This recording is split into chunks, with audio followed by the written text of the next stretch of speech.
Vanguard just released their latest retirement readiness report, and the headline is brutal. 58% of American households don't appear to be on track for protecting their lifestyle in retirement. That's more than half of the country planning for a retirement lifestyle that they may not be able to afford. If you're planning to retire in the next 10 to 15 years, wouldn't you want to know that you're on track? And if you're not on track, wouldn't you want to know what you need to be doing to make sure you get on track? Let's talk about it. I'm Michael Baker, and welcome to the channel. Today, we're going to talk about this report from Vanguard, and I'm going to share with you my thoughts on specifically what the report says, but I also disagree with some of the findings in the report, and I want to give you my thoughts on where I disagree. And lastly, if you stick with us to the end, I'm going to give you some specific action items that you can take, some questions that you can ask to determine whether or not you're going to be on track for your own retirement goals. So let's dive in.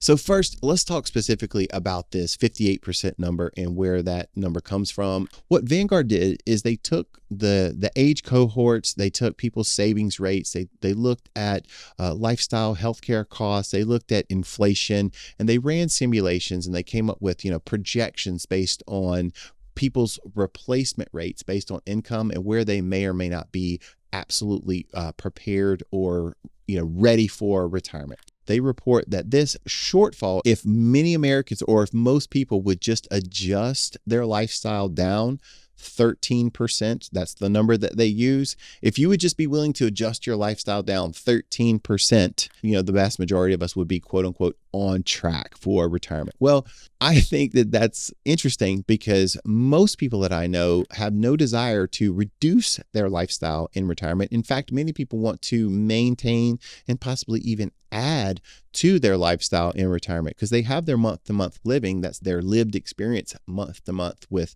their paychecks and their day-to-day lifestyle living expenses, if you will.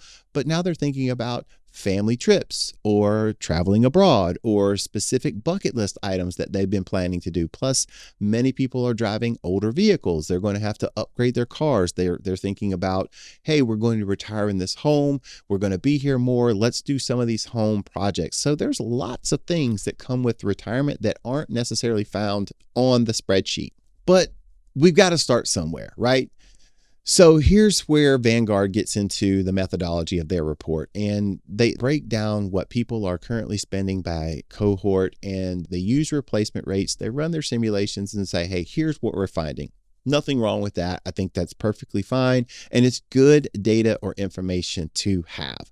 But I don't think this is information that any one specific family should set their sail by. I think it's just good to know information. Now, the key consideration, and I think the key components that people are going to think about are, well, what's causing people to fall short of their retirement saving goals or lifestyle goals? Well, there's people's savings habits, their ability to save. And Vanguard points out the difference between people who have access to defined contribution plans and people who don't.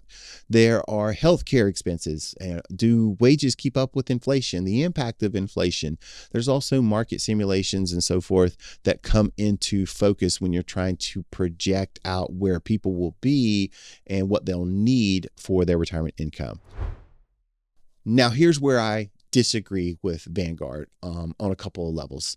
And before I dive into it, understand the people that did this report, they're PhD, they're super intelligent, way smarter than me. I'm just a humble guy that does this for a living. So my opinions are coming from my lived experience in working with people and talking with people and preparing and planning retirement, my own research, my own journey, if you will. But here's what I will tell you. In my experience, first, I have not met anybody that desires a lower standard of living in retirement. The overwhelming majority of people that I have talked with throughout my career, when they come in, they're looking to retire at a certain standard of living or their current lifestyle. And that is what they want to protect. Somebody that's making, or a household that's making or used to making $150,000 a year, they're not thinking about living on $85,000 a year as a replacement ratio. They're thinking, hey, this is what we're used to spending. And if we can, we want to make sure we still spend at this level because this is what we do month to month. And we've got these other things that we want to have happen. People that are used to or accustomed to living on $85,000, $90,000 per year as a household income, guess what they want to live on? $85,000 or $90,000 per year plus inflation. No one that I've met or spoken with is looking forward to reducing their lifestyle in retirement. It's actually the opposite. The second thing that I disagree with is this idea that people who have defined contribution plans are going to do so much better. First, before we dive into this, defined contribution plan is just a fancy way of saying employer-sponsored plan like a 401k or a 403b. I think there needs to be some clarification here. If the statement or the belief is that people who don't have these 401k plans or 403b plans, they're at a disadvantage because they're not receiving an employer match, well, then maybe there's some validity to that. Because yes, an employer match can absolutely enhance the ability for someone to save and put money back for retirement. Capturing the match, in my view, is table stakes. You want to absolutely make sure you are doing that or working your way to where you're capturing that employer match, because that is the closest thing that we get to free money, period. So you want to do that. But if we're not talking about the match and we're only talking about access, then I'm going to push back completely, because there are tons of people who are self-employed, sole proprietors, people who own businesses that don't necessarily have a traditional 401k plan. But we now have so many technological tools at our disposal with smartphones and these major custodial platforms that have online portal access. It is super, super easy now to open up a brokerage account or an IRA or a Roth IRA and automatically contribute from your bank account. So this idea that, somebody doesn't have a defined contribution plan, they're just way more disadvantaged. Yes, they may be disadvantaged in that they have to take a couple extra steps, but I think we can't divorce people from personal responsibility and having some agency in preparing and planning for their future, right? The data just shows us what's happening, but it doesn't tell the story. There are plenty of ways for people who don't have 401k plans to be able to contribute. And I think this is a huge policy error where they keep saying, you got to do this, you got to do that, because to me, each and every person should have a stake in their own financial future. You should have your own agency in preparing and planning for that. Nobody is going to care more about your financial future than the person that stares you in the mirror every day, or perhaps your spouse, right? If you're married, then that's maybe a fair thing, but nobody else, right? So you can't expect your employer to care more about your financial future or retirement. You can't expect your spouse's employer to care more about your financial future or retirement than you. So you have to take responsibility. And so these reports that say, these people can't do it, or they can't do it as well because they don't have this, I think that's baloney. The last thing, and I promised you if you stuck around with me to the end, I would give you some action items for what you can do. So how do you know if you're in this 58% of people that will or will not be prepared for retirement? Well, the first thing I would say is this is not going to be exciting, but do you know your burn rate? Do you know what it takes to run your household? Said another way, I heard this the other day, and I can't wait to kind of write about this in a blog post, but I want to be comfortable. Well, how do you price that? How do you price comfort? What does your lifestyle cost? Because that is ultimately what you are going to want to protect and defend in your retirement years. When your regular paychecks stop and you have to activate your retirement income plan, what are you trying to protect and defend with that retirement income plan? So that's the first thing. You got to know what your burn rate looks like. Secondly, let's look at your current income sources in retirement. Now, you may be several years off for retirement. Retirement may be right around the corner, but you want to understand, okay, what should I expect to receive from Social Security? Do I have a pension benefit? Will I receive some type of pension benefit? Does that pension benefit inflate with inflation, or is it going to be level once we start the payments?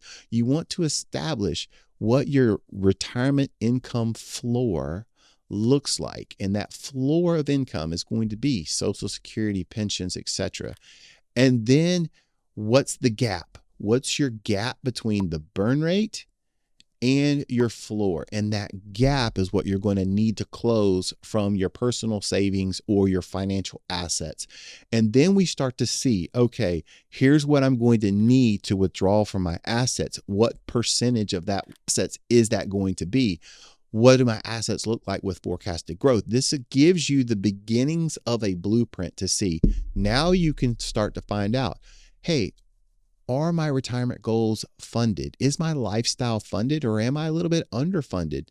Maybe I need to start kicking in a little bit more on the savings, methods. Do I need to increase my 401k contributions? Do I need to increase my savings into a brokerage account?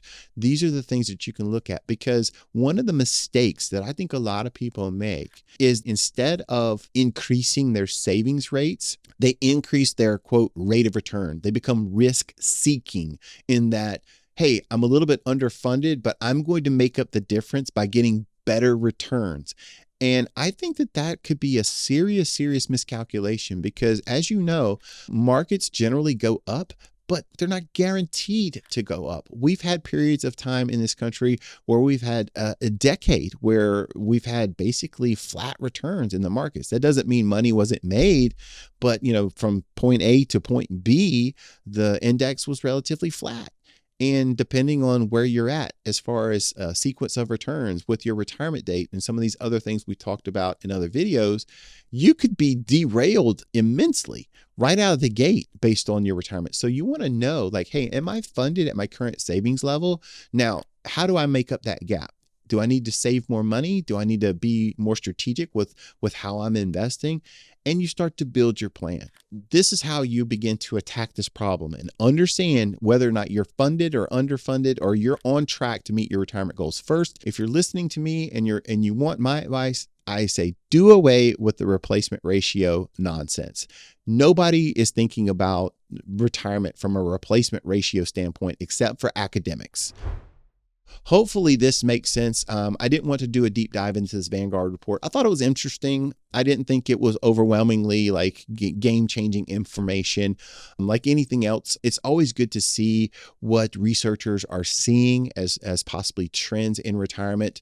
I would say that many people, the number one mistake most people make is they have no plan, no formal plan for a retirement income strategy. And that includes a lot of people who are working with advisors. For years and years, a lot of people have been working with financial advisors who have portfolios, but they don't have a plan. And when it comes to retirement and retirement income, it is too important to enter into your retirement years with no plan.